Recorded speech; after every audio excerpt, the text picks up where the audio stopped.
քանի որ հարցերով ավելի կարծես լավ է ստացվում, ես շատ չեմ խոսի, այսպես ներածական մասով կթողնեմ, որ դուք ձեզ հետաքրքրող հարցերով արդեն թեման բացենք։ Նախ ուզում եմ ասել, որ 2026 թվականի բյուջեն, որը կառավարությունը հաստատել է, ըստ էության արդեն համապարփակ ապահովագրության բարեփոխման ֆինանսական կտորը հաշվարկված է եւ ներառված համար կարևորագույն այսպես ֆիքսում է, որ 2026 թվականից մենք սկսում ենք բարեփոխումը։ Հաջորդիվ ուրեմն մեր միջգերատեսչական հանձնաժողովի քննարկումները ամփոփված են եւ ես երեք ենք դրել իդրաֆտ համակարգում արդեն լրամշակված օրենսդրական փաթեթը։ Ես ինչու ուզեցի այսօր անպայման մեկնարկային ասուլիս անենք, որովհետև վստահ եմ, որ իդրաֆտում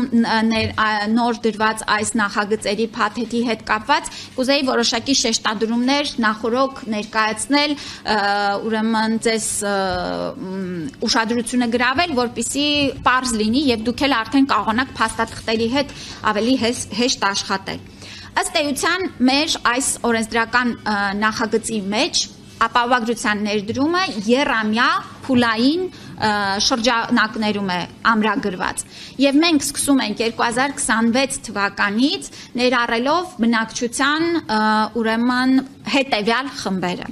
մինչև 18 տարեկան երեխաները պետության 100% սուբսիդավորմամբ կներառվեն ապահովագրությամբ համակարգ հիմա ես որ խմբերը նշեմ դա 2026-ին է վերաբերվում հաջորդիվ 27-ին կավելանան եւ 28-ին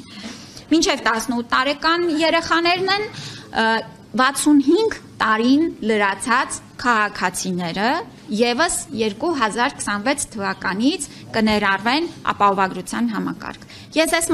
մասը ուզում եմ շեշտադրել, կարևորել եւ համարել, որ մեր պետության հանձնառությունը մեր քաղաքացիների հանդեպ, ովքեր որ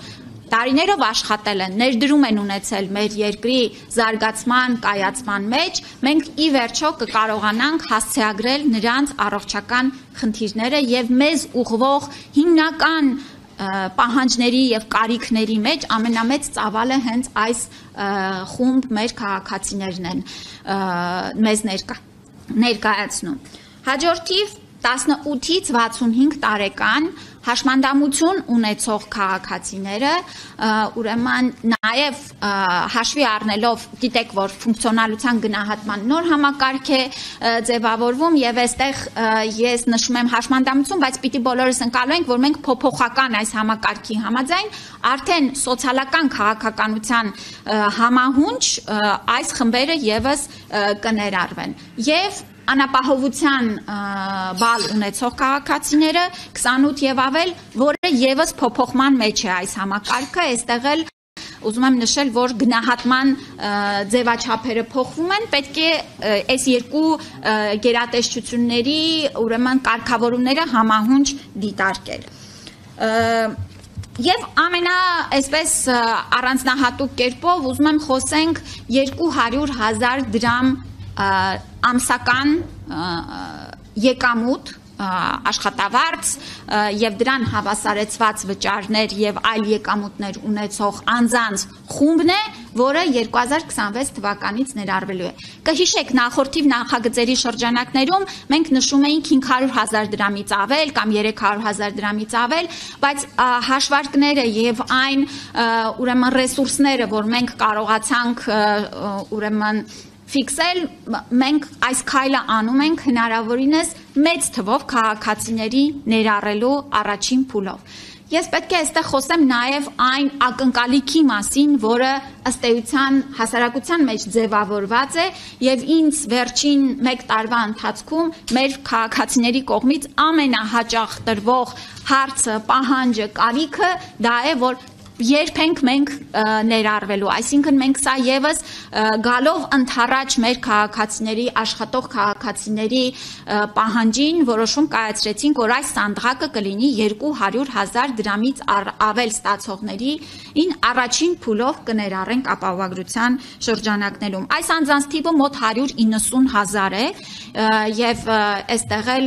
ուզում եմ ասել, որ սա բավական մեծ խումբ է, որ մենք ներառում ենք հենց առաջին փուլով։ Ընդհանուր առմամբ 2026 թվականի խումբը քաղաքացիների 1,600,000 հոգու է վերաբերելու, իհարկե պետք է նշեմ եւ այստեղ ուզում եմ ուշադիր լինեք, որ ապահովագրության համապարփակ համակարգ ներառվելու են, պետության կողմից նաև 100% սուբսիդավորվող միայն այն Հայաստանի Հանրապետության քաղաքացիները, ովքեր հանդիսանում են ռեզիդենտ։ Սա շատ կարևոր նյուանս է եւ ես ուզում եմ, որ մեր քաղաքացիները նաև տեղյակ լինեն, որ քանի որ այս միջոցները ուղղվում են մեր բյուջետային միջոցներից, մենք սա նաև անպայման ամրագրել ենք, որ ռեզիդենտ լինելու կարգավիճակը, այսինքն Հայաստանում 183 օր ապրելու պահանջը ֆիքսված է օրենքում։ Ես մի երկու բառ էլ նշեմ փաթեթի մասին եւ արժեքի եւ արդեն դուք հարցերը տաք։ Ապահովագրական փաթեթը եւս հաշվի առնելով մեր տնտեսական զարգացման տեմպերը, մեր հնարավորությունները եւ այն նկատառումը, որ պետք է մեկնարկել եւ ընթացքում ընդլայնել, մեծացնել ծառայությունների փաթեթը, առաջին փուլի համար սահմանել ենք 129,600 դրամի շրջանակներում եւ այն իր մեջ ներառում է կանխարգելիչ, ուրեմն վաղ հայտնաբերմանը ուղղված սկրինինգային ծրագրեր,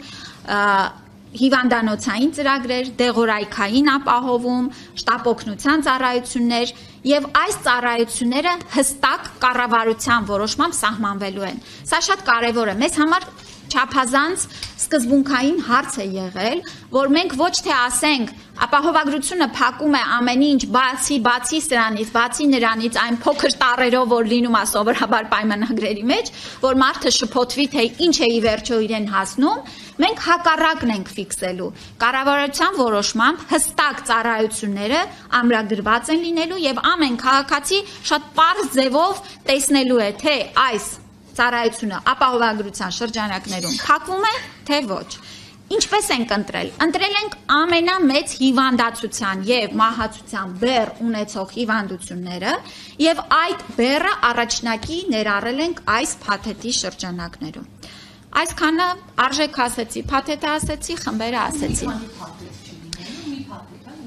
Այո, մենք ունենալու ենք մեկ բազային փաթեթ, որին ի լրումն շարունակելու են գործել մասնավոր ապահովագրական ընկերությունների կողմից տրամադրվող հավելյալ ծառայություններ ներառող